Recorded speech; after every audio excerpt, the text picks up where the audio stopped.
Amados e amadas, vos saúdo com a paz do Senhor Jesus, pastor Stanek, pregador do mato, em mais uma exposição bíblica, debaixo de uma chuvinha abençoada.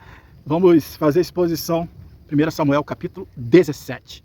Primeiro livro do profeta Samuel, capítulo 17, é a nossa exposição de hoje. Desde já o meu abraço a você que nos acompanha, você que está chegando aí agora, se inscreva no nosso canal, dá o seu joinha, compartilhe, nos ajude a glorificar o nome do Senhor, nosso Deus. Então, amados, terminamos o capítulo 16, no versículo 23, dizendo assim: sempre que o Espírito mandado por Deus se apoderava de Saul, Davi apanhava a sua harpa e tocava, então Saul sentia alívio e melhorava, e o espírito maligno o deixava.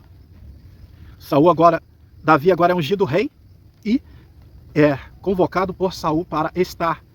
Sempre que ele era atormentado pelo espírito maligno, Davi tocava sua harpa e ele ficava são. Esse espírito certamente provocava algum tipo de loucura, de doideira em Saul e não ficava legal. Nós sabemos como que é a atuação dos espíritos. Tem gente que arranca tijolo da parede no dente. A gente já viu casos. Então a pessoa fica... Certamente que naquela época não se via falar de demônios, de pessoas possuídas. Mas, é esse caso, Saul está possuído. Então pessoas eram presas com grilhões, o gadareno, nada segurava essa pessoa. Então Saul, de certa forma, ele fica atormentado e perturbado e perturba quem está em volta. É isso que acontece com uma pessoa oprimida, possuída pelo espírito ruim, pelo espírito do mal. Então vamos ver que Davi foi convocado por Saul para cuidar das suas armas, para ser o seu escudeiro. E o escudeiro tinha essa missão de cuidar das suas armas. E Davi é só um garoto, só um rapaz, certamente não tinha idade para ir à guerra. Vamos ver aqui no capítulo 18, versículo 2 de 1 Samuel, que Saul permitia Davi ir em casa de quando em quando. De quando em quando Saul permitia Davi ir em casa. 1 Samuel, capítulo 18, versículo 2. Está escrito assim: daquele dia em diante, Saul manteve Davi consigo e não deixou voltar à casa de seu pai. Não deixou mais ele voltar. Então, certamente tinha um carro. Hoje chamamos de carroça, mas antigamente era chamado de carro. Quando tinha uma carroça e um cavalo, ou 2 cavalos, se chamava de carro. Hoje nós chamamos de carroça. E Davi devia ter a exposição dele, embora vamos ver aqui também que ele tinha uma tenda no acampamento de Saul. Ele devia ter esse carro à disposição para ele poder estar indo ter com seu pai, cuidar das ovelhas e estar voltando para tocar essa harpa para Saul. Devia ter um tempo em tempo que o espírito oprimia Davi, oprimia Saul. Não era uma coisa assim cotidiana, não. Devia ser de tempo em tempo. Então Davi tinha essa liberdade de ir em casa. Então, entendendo a lição, vamos ver que não era todo dia que Saul era possuído por esse espírito. Como nós vemos as pessoas oprimidas, endemoniadas, não é todo dia.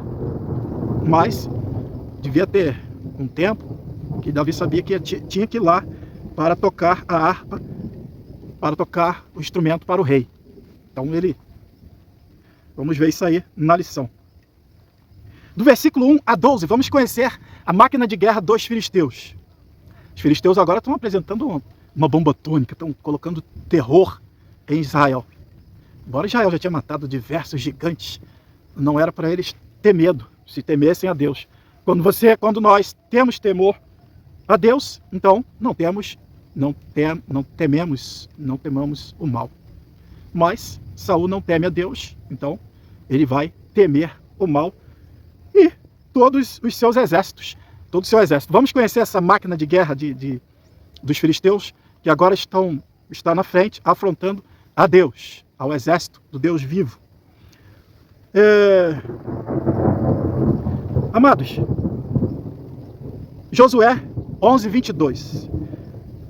Nenhum Enaquim foi deixado vivo no território de Israel, israelita. Somente em Gaza, Gaza é a terra dos filisteus, ficou lá gigante, descendente dos Anaquins. Somente em Gaza, em Gate, em Asdote, alguns sobreviveram. Então na terra dos filisteus ficaram vários gigantes. Em Gate, Asdote, em Gaza. Vamos ver no versículo 4 aí que Davi, ou melhor, Golias, era de Gaza. Ele vinha de Gate. O gigantão vinha de Gate. Ele estava em Gate. Lá na frente vamos ver Davi lutando com a família de Golias. Lá na frente a gente vai ver isso. Aqui, ó. parente de Golias. Mas Caleb e Josué mataram muitos gigantes. E como diz esse texto aqui, alguns ficaram nessas terras dos filisteus. Davi enxerga o gigante como Caleb e Josué. Mas Saul, como é um rei ímpio, não teme a Deus, então ele vai ver o gigante como gigante. Ele não tem visão, ele tem vista, ele anda por vista. Ele não anda por visão. Ele não vê com os olhos de Deus, ele vê com os olhos carnais. Aquilo que está diante dele é o que vale. Olha só o que aconteceu lá na frente. Vamos ler um texto aqui muito rico. 1 Samuel 21, 18 a 22. E aconteceu depois disto que houve em Gobe ainda outra peleja contra os filisteus. Então Sibecai, o Usatita, feriu a Safé, que era dos filhos dos gigantes. E houve mais outra peleja contra os filisteus em Gobe. E Anã, filho de Jeré, origem belamita, feriu Golias, o giteu, cuja lança era a arte como um órgão de tecelão. E houve ainda também outra peleja em Gate, onde estava um homem alto, de alta estatura, que tinha em cada mão 6 dedos, e em cada pé 6 dedos, 24 ao todo. E injuriava a Israel, pelo que Jonatas, filho de Simei, irmão de Davi, o feriu. Estes 4 nasceram gigantes em Gaza, e caíram pela mão de Davi e pela mão de seus servos. Eu estou apresentando a família aí, onde tinha gigante, a família de Golias. Apareceu outro aqui com o nome Golias. E vamos ver que Golias tinha um irmão. E tornou a haver guerra com os filisteus em Anã, filho de Jair. E Anã, filho de Jair, feriu Alami, irmão de Golias, o giteu, cuja arte da lança era como órgão de tecelão. 1 Crônica 20, versículo 5. Então apareceu aí o irmão de Golias. Então tinha muitos gigantes ainda lá. E aqui Israel, depois Davi, teve outras guerras com gigantes e partiu para cima. Nada de ficar com medo, não. Ele e o exército partiu para cima, porque ele não enxergava gigante como gigante, como Caleb e Josué. Como nós falamos, isso aí vai ser como pão para nós. Se Deus estiver conosco, quem são esses gigantes? Nada. Vamos apresentar agora as características do filisteu, de Gate, o gigantão, chamado Golias. Versículo 5, usava um capacete de bronze, couraça de escamas de bronze, que pesava 60 quilos. Eita, meu Deus. Nas pernas usava caneleiras de bronze e tinha um dardo de bronze pendurado nas costas. Eita. A arte da sua lança era parecida com uma lançadeira de tecelão, e a sua ponta de ferro pesava 7 quilos e 200 gramas. Misericórdia. Seu escudeiro ia à frente. Versículo 7. Dificilmente uma flecha entraria nesse homem. Ele estava escamado de bronze na canela, no corpo todo, na costela, todo protegido. Capacete de bronze, corpo todo protegido. Dificilmente alguma arma atingiria e mataria esse homem que estava todo protegido, só mesmo com o rosto, parte do rosto de fora, mas o corpo todo protegido. Ele, no versículo 9, vamos ver, ele se considerava invencível. Ele era o rei da cocada branca. O camarada se considerava invencível. Olha só. Se puder lutar e matar-me, nós seremos seus escravos. Todavia, se eu vencer e o matar, vocês serão nossos escravos. Eita. Mas ele está pedindo um homem. Golias estava com medo também. Pensa que Golias não estava com medo. Ele ia desafiar Israel 40 dias se ele não estivesse com medo. Tanto ele quanto os filisteus estavam com medo do exército de Israel. Ele estava pedindo um homem só. Vocês têm um homem para acabar com essa guerra? Com medo. Saul com medo e o gigante com medo. Por quê? Com medo? Por quê, pastor? Porque Israel já tinha matado vários gigantes ancestrais de Golias. Família de Golias. Eu te mostrei de onde que ele veio. Então Israel tinha matado vários da sua família. Ele estava com medo. Claro que estava se esforçando para dominar o medo, porque o exército, ele era o rei da cocada, mas certamente com medo. Então, Saul e seus servos ficaram, quando viram aquele homem, eles ficaram apavorados, ficaram atônitos. O homem tinha quase 3 metros de altura. Então eles ficaram atordoados, com medo. Também o Espírito do Senhor que encorajava, nós vamos ver isso aí no livro, todo o livro dos Juízes que nós fizemos a exposição, e o Espírito de Deus impeliu, ou seja, atuou na vida de Jefté, de vários juízes. A partir dali a coragem, a força, a valentia, o dinamismo veio, e eles encararam grandes guerras, mas com Deus. Sem Deus só resta o medo. Deuteronômio tem um texto lá que diz que até uma folha se mexer, se eles não temessem a Deus, seria motivo de espanto, de horror, de terror. Imagina um gigante. Imagina um gigante. Versículo 12 ao 15. Vamos ver, nesse contexto, a volta da família de Jessé. Davi ia ao acampamento, voltava para apacentar as ovelhas em Belém. No versículo 15, você vai ver que quando o irmão dele interroga ele: como está as ovelhas de papai? Deixou abandonada? Então, aqui, amados, assim, dá uma impressão que Davi passa a ser conhecido aqui. Mas aqui, Saul já conhecia Davi, Davi já era rei, Davi já tocava harpa para ele, certo? De quando em quando, Davi ia lá e tocava a harpa, mas parece que Davi só era tipo um objeto, só servia para tocar harpa. Tinha a tenda dele, não ficava com Saul, e voltava para cuidar das ovelhas. Parece que Saul não valorizava Davi, não. Parece não, o texto aqui deixa bem claro que Davi não tinha valor nenhum. Era só para tocar a harpa mesmo, e voltava lá para a casa do seu pai. Versículo 15. Versículo 15, ele voltava para apacentar as ovelhas de seu pai. A afronta dura 40 dias. Por que 40 dias? Porque o gigantão também está com medo. Ele está com medo. Como eu disse a vocês, estamos fazendo essa exposição debaixo de uma chuvinha gostosa, maravilhosa, e acabou de escorrer um pingo aí na câmera. Versículo 17 a 20. Jessé envia Davi aos seus irmãos para saber como que ele estava. Leva também pão, queijo para o comandante do exército. Davi deixa em boas mãos, alguém de confiança, e vai até os seus irmãos. Ele levanta de madrugada, no versículo 20. O homem andava cedo, não era preguiçoso. Quebra aquela narrativa. Nós estamos quebrando a narrativa daquele Davi. Aquele Davi, pobre, coitado, aquele Davizinho, acanhadinho, o menorzinho da casa. Aquela narrativa que muitos crentes usam para encher a bola daqueles crentes que não quer fazer nada. Aí, Deus vai usar o menor da casa, você que senta aí no último banco. Deus vai te exaltar como fez com Davi. Vai? Será? Pior tipo de covarde é aquele que está presente e não podemos contar com ele. E Davi é um homem valente, corajoso. E o que ele fazia bem feito. Não é? Pode quebrar essa narrativa aí. Deus não se agrada de covarde, não se agrada de preguiçoso. Davi está cuidando das ovelhas e está cuidando bem. Está matando leão, está matando urso. O que ele faz com classe, bem feito. Davi chega no acampamento, ouve a afronta, e ele quer saber o que vai ganhar. Olha só, o Davizinho bobinho que pintam aí nas igrejas.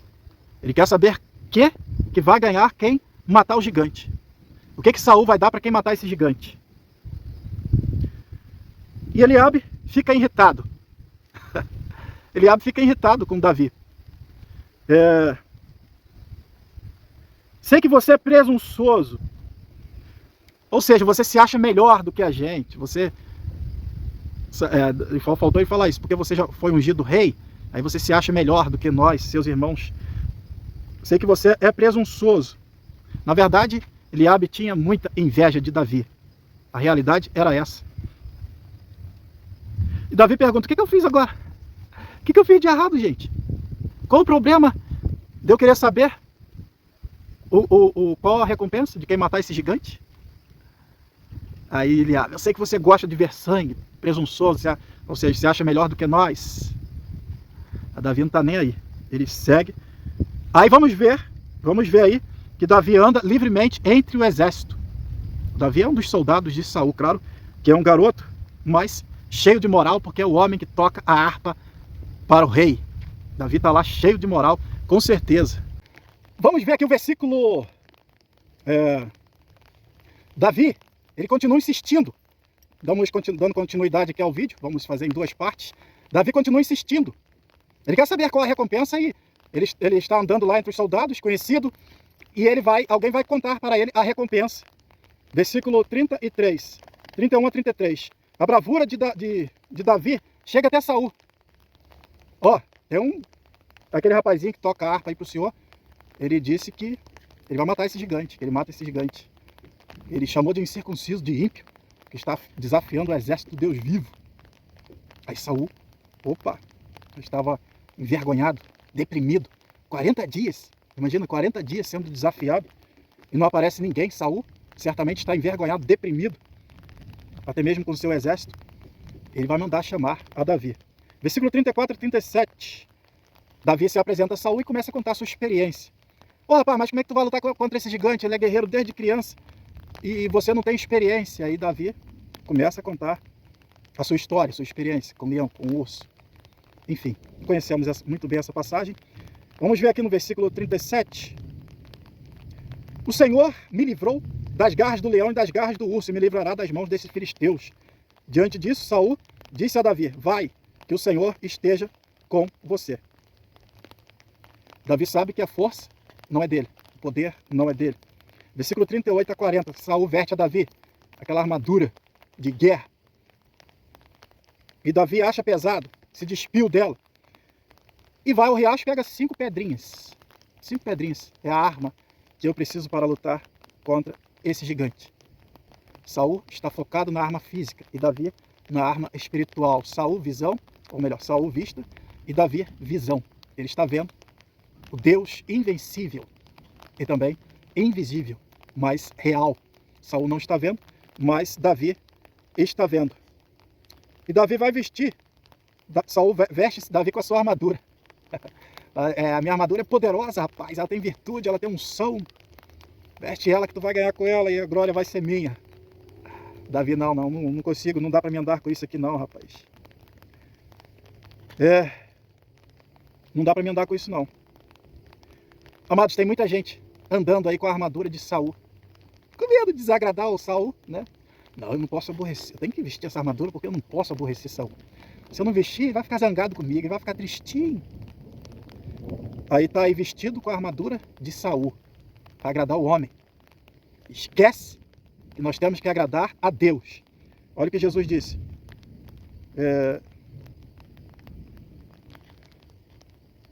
Todas as coisas, pois, que vocês disserem, que observais e fazeias, mas não procedais em conformidade com as suas obras, porque dizem e não fazem, pois atam fardos pesados e difíceis de suportar, e os põem aos ombros dos homens, eles, porém, nem com o dedo querem movê-lo.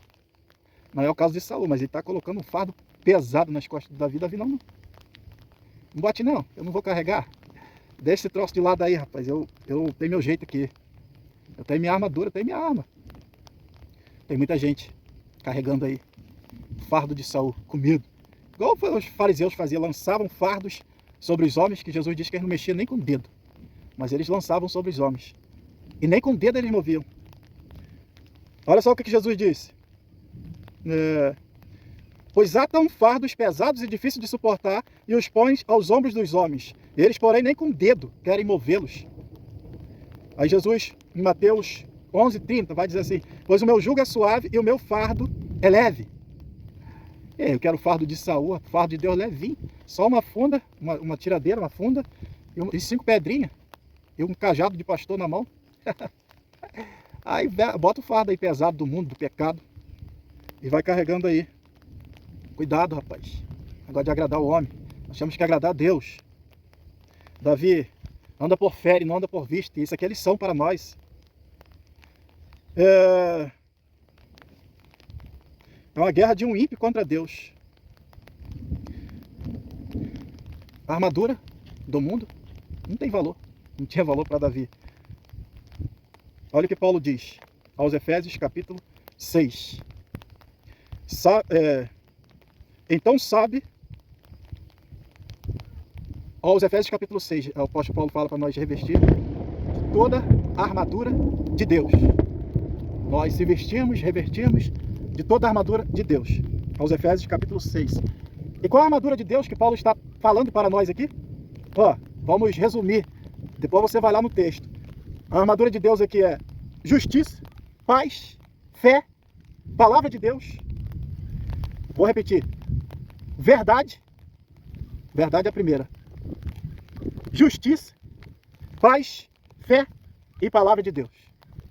Essa é a armadura que nós temos que estar vestido e revestido contra o inferno, contra os gigantes que aparecem aí para nos derrubar, tentar nos derrubar.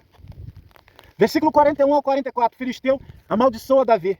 Rapaz, você vem atrás de mim, vem lutar comigo com isso, um pedaço de pau, eu sou um cachorro. Para você vir com isso aí lutar contra mim, eu vou dar sua carne para as aves do céu, para os urubus, para os leões, para as hienas, para os animais do campo. Antes da guerra, um discurso para tentar intimidar o oponente. Só que o gigante não consegue intimidar Davi de forma alguma. E Davi, ele não corre do gigante, ele parte para cima. Eu não sei se você que está me assistindo aí está lutando contra um gigante na sua vida aí. Olha o que diz a palavra de Deus. E não temais os que matam o corpo e não podem matar a alma, temais antes aquele que pode fazer perecer no inferno a alma e o corpo. Então nós não temos nada a temer, não temos que ter medo de nada neste mundo, nessa terra. A coragem não é a ausência do medo, é o domínio do medo. O crente tem que ter o medo dominado pela fé. É assim que nós temos que viver, ter o medo dominado pela nossa fé em nosso Deus. Não importa o gigante que aparece na nossa vida. Agora vamos ver o discurso de Davi do 45 ao 47. Então, você vem a mim com espada, com escudo, com lança, mas eu vou a ti em nome do Senhor dos Exércitos, Deus, a quem você está afrontando. Você não está afrontando a mim, rapaz, você está afrontando a Deus. Eu vou te matar e todos saberão que há Deus em Israel. Deus vai te entregar nas minhas mãos e eu vou te matar.